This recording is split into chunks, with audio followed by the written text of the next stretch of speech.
Congratulations! If you are listening to this, you must be considering having a kid. You are probably overanalyzing the pros and cons of this important decision. Or perhaps you're unexpectedly expecting and now freaking out.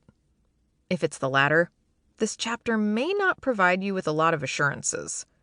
There is no shame in just proceeding directly to Chapter 2 now.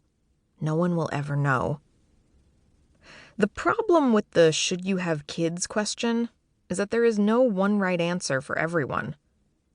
Maybe you're like some people who have always known that they wanted to have kids, in the same way that you've always known your greatest fear would be going door to door to sell a life-changing cleaning supply system. Other people don't really know if they want kids, or they think they do, but have read one too many accounts of how difficult parenting is and are starting to have some doubts. The type of child that you wind up with also varies widely. It's possible to have anywhere between 1 and 8 babies at once, and the personality type of your new bundle of joy could range from potted plant to screams all day and much of the night. But it's a decision that needs to be made, so this chapter will discuss it. I was always pretty sure I would eventually want to have kids, but not 100% sure. To be fair, as an overthinker, I'm rarely 100% sure of anything. I knew that kids were expensive, and time-consuming, and widely variable, and the studies saying that parents were less happy than their childless peers concerned me. I had done some babysitting as a teenager, but it mostly just stressed me out. The main draw was making enough money to be able to buy my own candy and hide it around my room like Claudia in the Babysitter's Club. I also was not one of those people who felt a deep need for a baby. Babies were cute and all, but I didn't really need to hold them. Although I did end up awkwardly holding a lot of them because that is what some people want you to do when they have a baby. So I read a million things about having kids and had a lot of discussions with my husband, and then ultimately decided it was worth going for. If you are listening to this book as part of your self-assigned reading list on the topic of whether or not to have kids, welcome. I'm not sure it will help you make a decision, but I really appreciate your approach to making a decision by overloading yourself with information. Before I had a kid, I really wanted to figure out what it would be like to have one. When possible, I like to observe things before jumping into them. So in an ideal world, there would be a time machine that would allow me to pop into my future life as a parent to get a sense of what it was like exactly.